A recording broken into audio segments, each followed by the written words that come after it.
O grobe moj, zašto te zaboravljam? Ti me čekaš, čekaš. I ja ću sigurno biti tvoj stanar.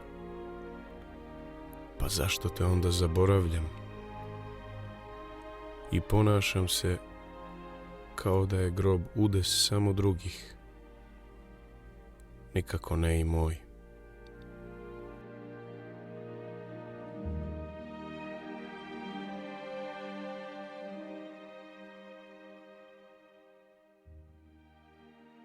Smrt je uopšte uzev najtragičnija realnost čovekovog života. Ja mnogo volim da razmišljam o smrti.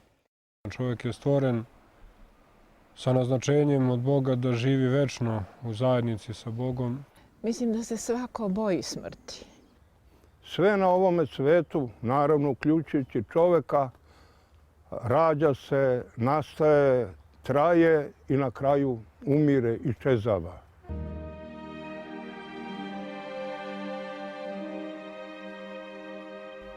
Smrt je sudbina svih ljudi na zemlji i tu sudbinu niko ne može da izbegne. Bojimo se smrti kao najljućeg neprijatelja. Gorko oplakujemo one koje je ona ugrabila, a provodimo život kao da smrti uopšte nema, kao da smo večni na zemlji.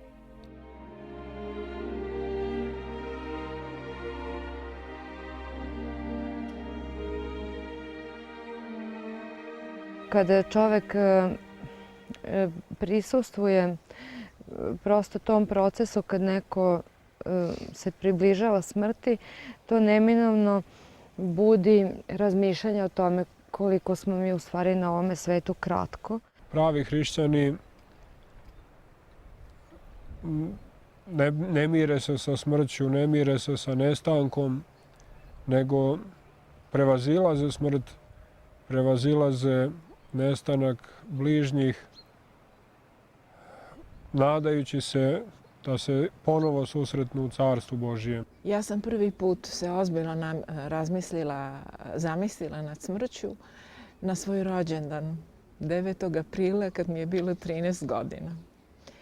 Mama je ujutru došla da me probudi, zatekla me kako plačem u krevetu. Zašto? Zato što ću umreti. I onda mi je mama rekla da je suviše rano da se brinem zbog toga. Kad dođe vreme, ja ću već biti tako umorna od ovog života da će to za mene biti samo jedan prelazak, jedan odmor, odlazak na odmor.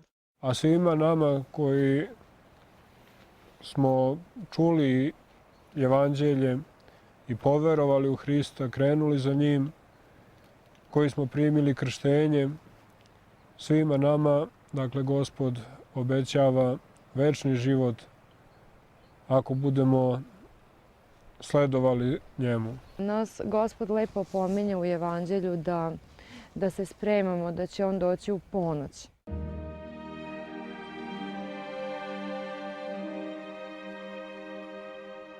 Jedino onaj koji se srodio sa mišlju o svom kraju, rekao je jedan prepodobni otac, može da učini kraj i svojim grehovima. U svojim delima sećaj se svog kraja i nikad nećeš pogrešiti.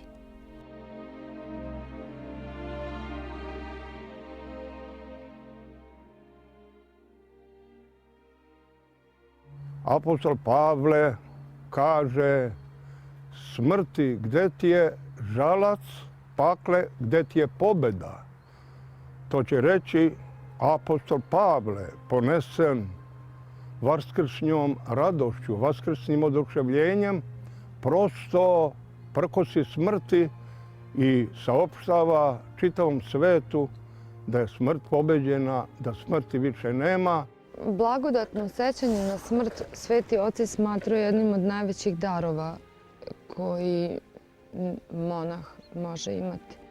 Jer Gospod Hristos svoje vaskrsenje, ne samo da je on lično pobedio smrt, nego i svima nama, njegovim sledbenicima, obećao je da će smrt biti pobeđena.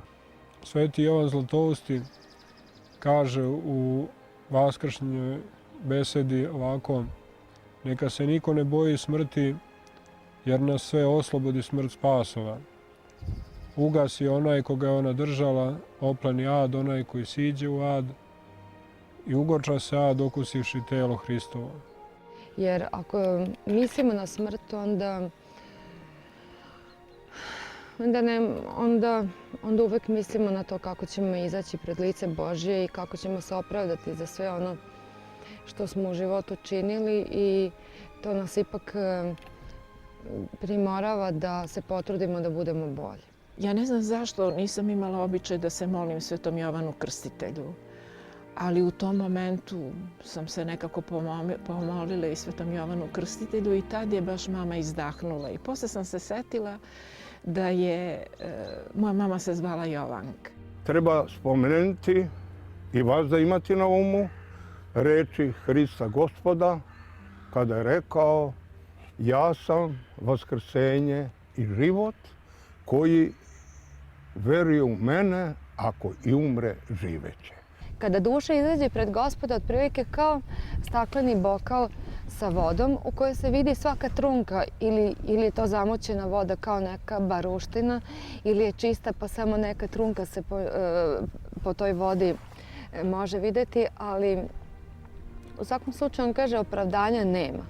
Za sve ono što smo činili mi u ovom životu, sad kad smo sposobni možemo da pričamo, mi možemo uvek na nekoga da se opravdamo, izvučemo, te nije mi bilo dobro, te ne znam šta mi je falilo, pa sam zato to i to uradila ovako i onako, ali kada izađemo pred Boga, da će sva naša dela toliko biti jasna da mi nećemo uopšte ni zucnuti ništa, bit će jasno gde je naše mesto. Ali da će u tom trenutku presudno biti koliko smo mi bili milostivi i koliko smo mi bili spremni da praštamo. Ako smo praštali, ako nismo osuđivali, onda ćemo i mi dobiti oproštaj i Bog će prema nama biti milostiv.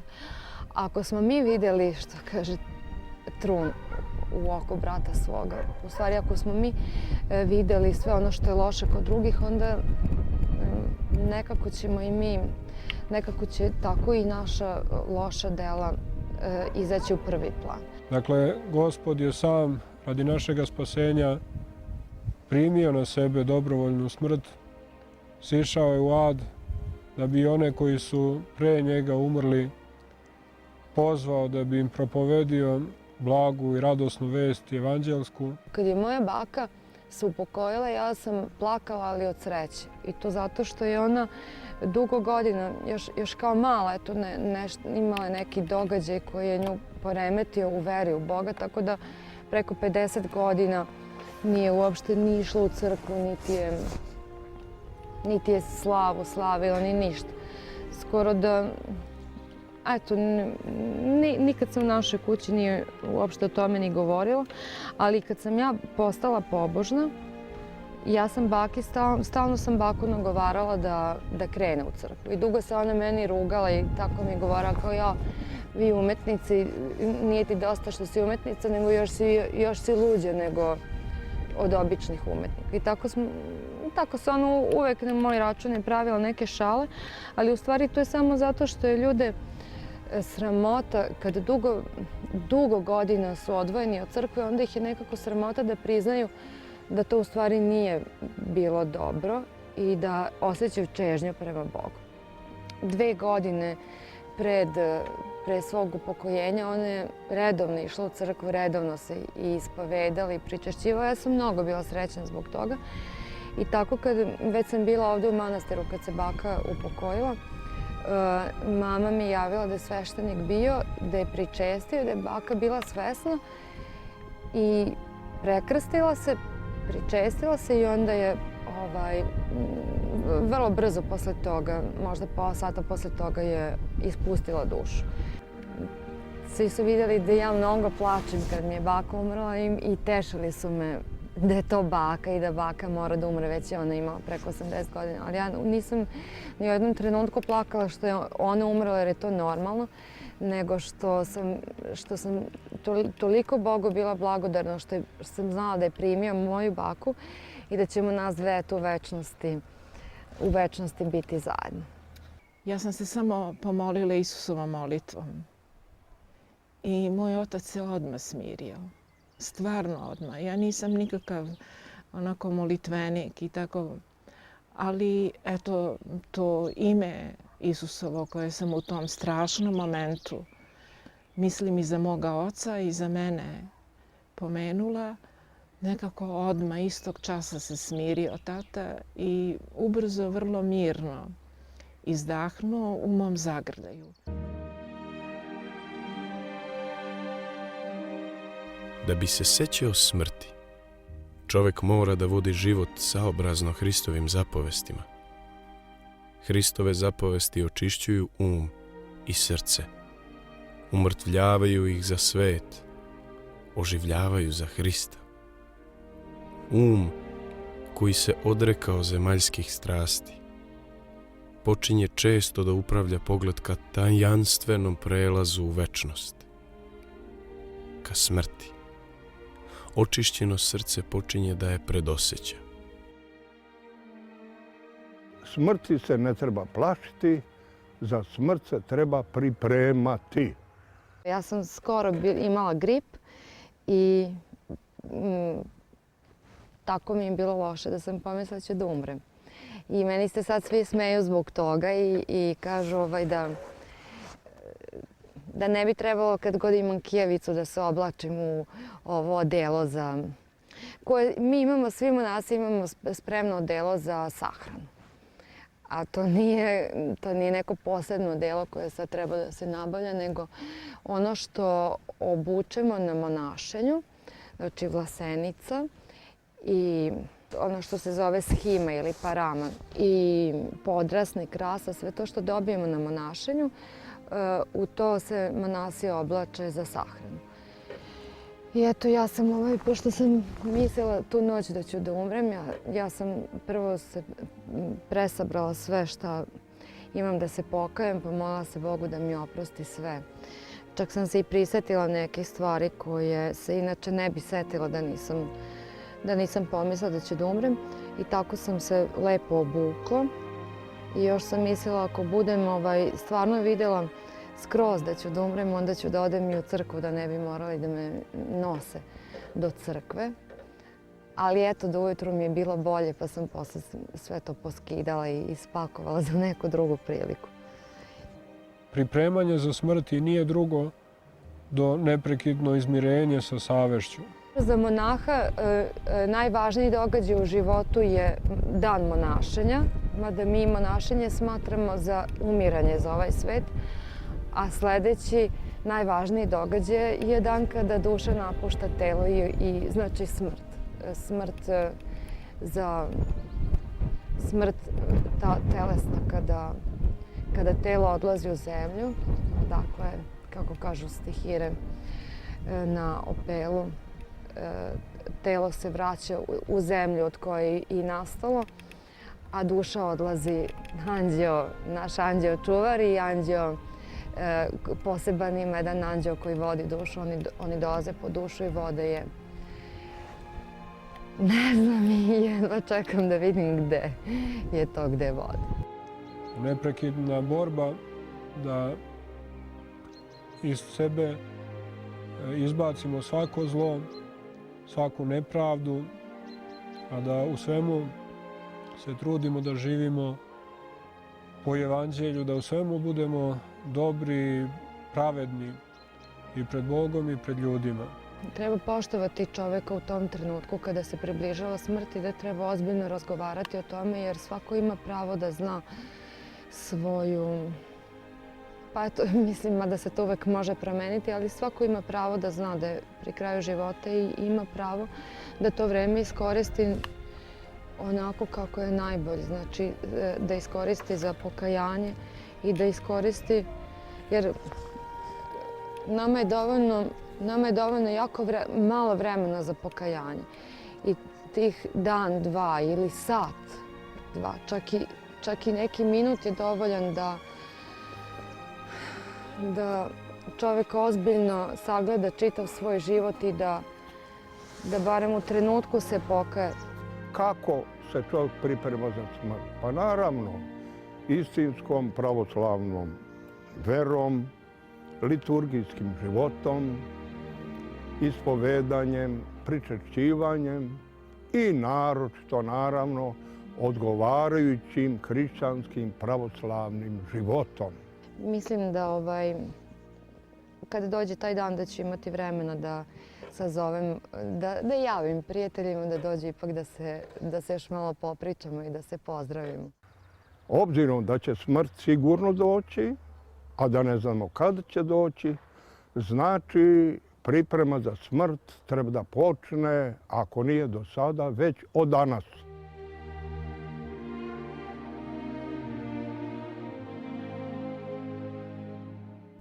Opelo je pravoslavni crkveni obred, praćen pojanjem i čitanjem molitava nad upokojenim.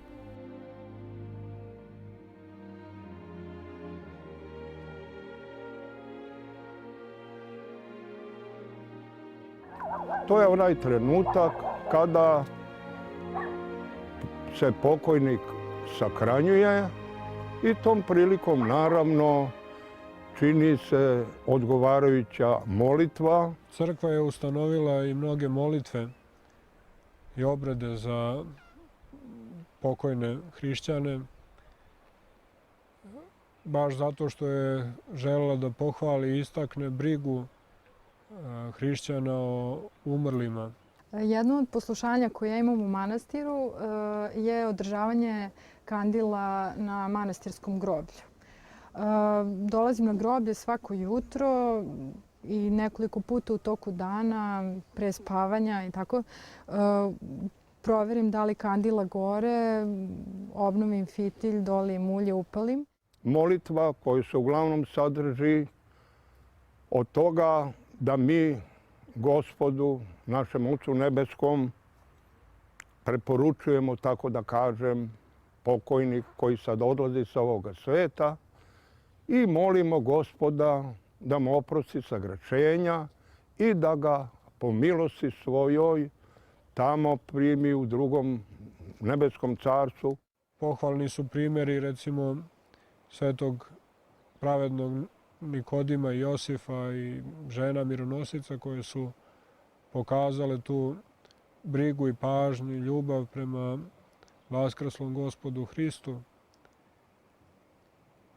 No i mnogi drugi su pokazivali brigu i ljubav ne samo prema živima, nego i prema upokojenima.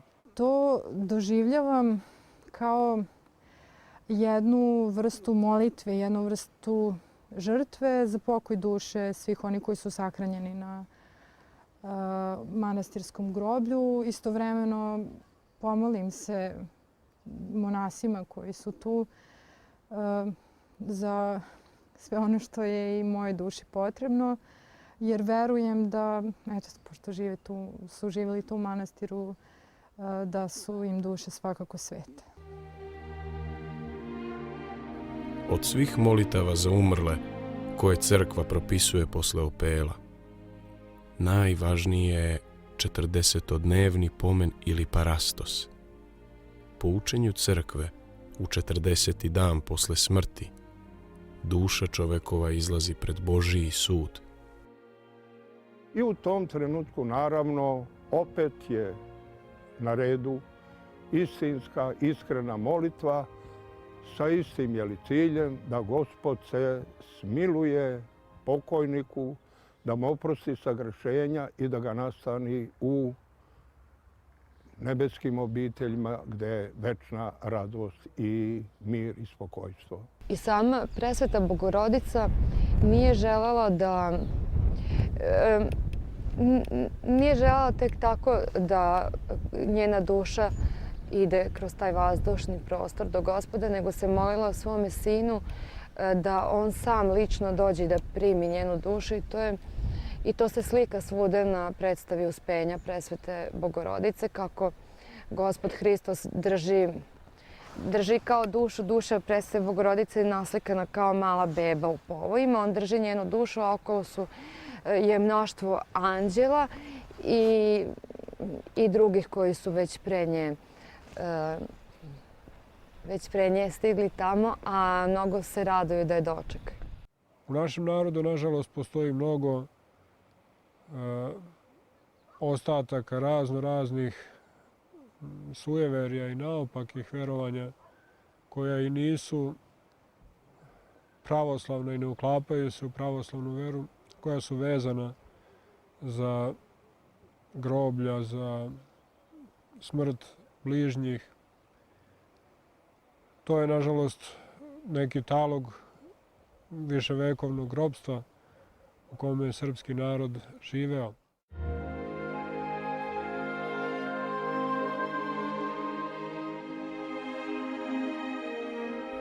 Molitva za usnule u Bogu je veoma važna i za njih i za nas. To je u isto vreme ispovedanje vere da smrt ne postoji.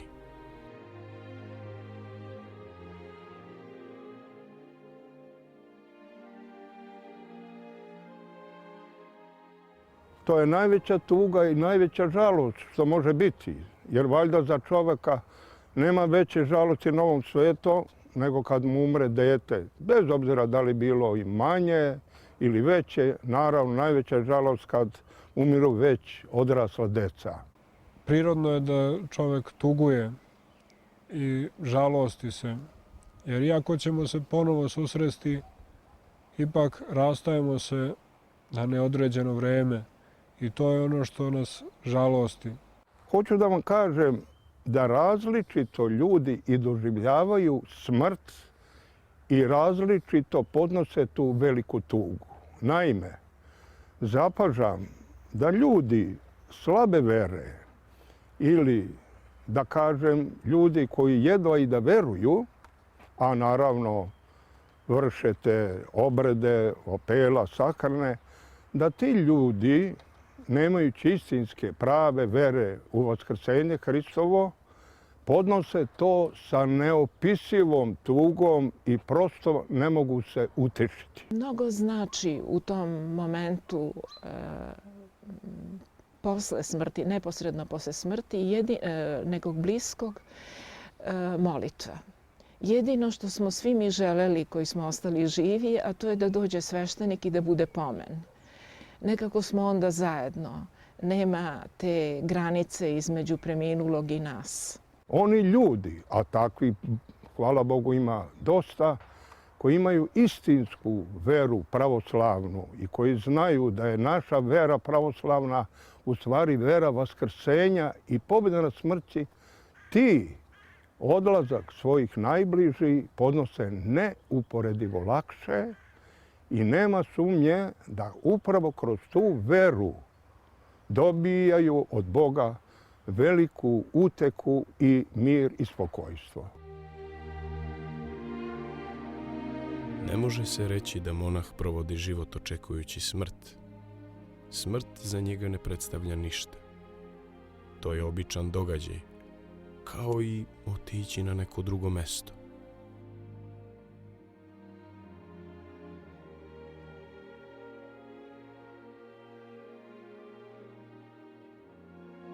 Otac Julijan, kad je bio mlad, imao je najboljeg, da ne kažem druga, nego sabrata. Nekoga oca Simona, pa zvali su ga Sima. I taj Sima se mlad, otac Sima, razboleo. I na samrti,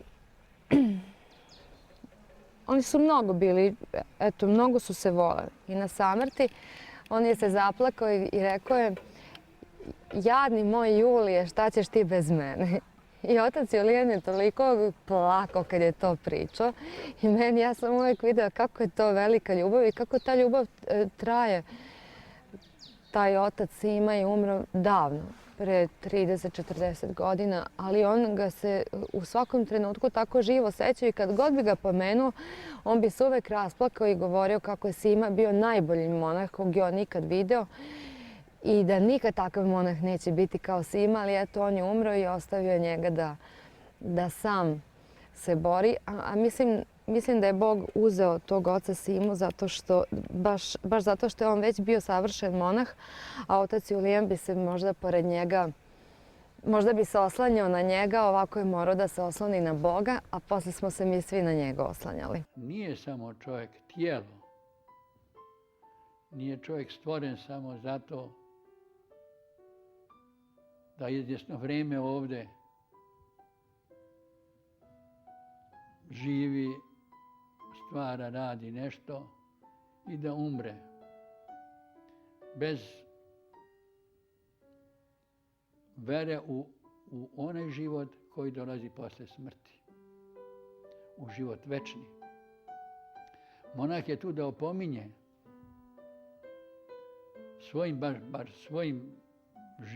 svojim životom i svojim postojanjem, da opominje svoje bližnje na dužnost vršenja volje i zakona Božjeg.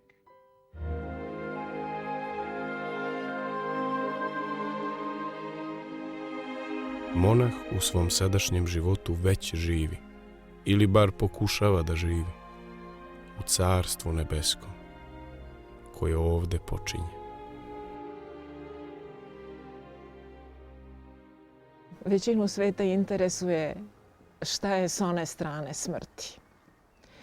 Pa mislim da mi to ne znamo i da se uglavnom zato i bojimo smrti, što ne znamo šta je, ali ko veruje, on veruje onim rečima da je Bog ugotovio onima koji ga ljube, ono što oko ne vide i uho ne ču i u srce čovekovo ne dođe. I to je dovoljno da čovjek ima poverenja u nelažnu reč Božju. Pravoslavni hrišćani treba da se pripremaju ne samo kada smrt dođe u njihov život, nego i pre toga, da onda kada dođe i pojavi se, budu spremni da je susretnu, da budu spremni da je prevaziđu. Na tom svetu, koji kad kažem onaj svet, ja ne znam tačno ni kako da zamišljam to, ali znam da tamo imam puno prijatelja, možda imam i više nego sad ovdje među živima. I jeste, žao mi je da se rastanem od ovih prijatelja ovdje, ali ipak znam da će oni pre ili kasnije, svi ćemo zajedno biti tamo. A jedva čekam da idem tamo da vidim i one koje nisam ovdje mogla da vidim, na primjer Svetoga Nikolu, da vidim Svetoga Fanurija, da vidim Svetu Ekaterinu, pa onda da vidim i pokojnoga moga tatu kog nisam odavno vidjela, i baku, i mislim da će to biti velika radost. Mislim da smrt je ono što kažu Pasha, prelazak. Jeste da je tužno što se rastajemo, nama je uvek tužno. Tužno nam je kad neko koga volimo ide na put, pa čak i kad ne ide na dugačak put negde na mnogo godina, nego i kad ide na kraći. Eto sad neki naš drug ide 2 meseca nekim poslom na put po Srbiji, pa nam je opet žao što se nećemo viđati tako često. Sad kad nam neko ode na duže vreme, tužno nam je i plačemo normalno, ne možemo da se uzdržimo jer smo se rastali na dugo vreme. Ali opet kad pomislim na to s kim ću se sve sastati, kad duša napusti ovo telo, onda mi je to radost i nadam se, verujem da će tako biti. Sad može neko da kaže, otkud ti baš znaš da ćeš vidjeti sve te ljude, i ne smem ni da pominjem da verujem da ću vidjeti Gospoda i Majku Božju, jer to se dešava svetima, ali mislim da koga duša zavoli, ona njega i vidi kad se odvoji od tela. Istinski pravoslavni hrišćani zaista nemaju neki veliki strah od smrti, znajući da je to nešto što će neminovno doći i znajući da to nije kraj života uopšte, nego da je to početak drugoga, večnog života. Verujući Evanđelju, verujući takvim svedočanstvima svetih Božjih ljudi, mi pravoslavni hrišćani prevazilazimo problem smrti kroz veru, kroz nadu. neki kažu da duša prolazi kroz mitarstvo ili već ne znam otkud ja znam gde duša prolazi, ali znam da su mnogi sveti ljudi na samrti vidjeli, soba im se napuni i kelija u stvari i bude puna svih svetih sa kojima su oni i u životu bili u zajednici. I nekome dođu i Gospod i Majka Božja da prime i sačekaju dušu. Radujemo se što smrt nije konačna, što nije to nestanak, nego je početak novog života, što je smrt za nas samo prelazak ka Gospodu i ka svetima njegovim. Ustaj iz svoje postelje kao da vas skrsavaš iz mrtvih. Leži u svoju postelju kao u grob. San je slika smrti, a noćna tama vesnik grobne tame, posle koje će zasjati svetlost vaskrsenja, radosna za sluge Hristove i strašna za njegove neprijatelje.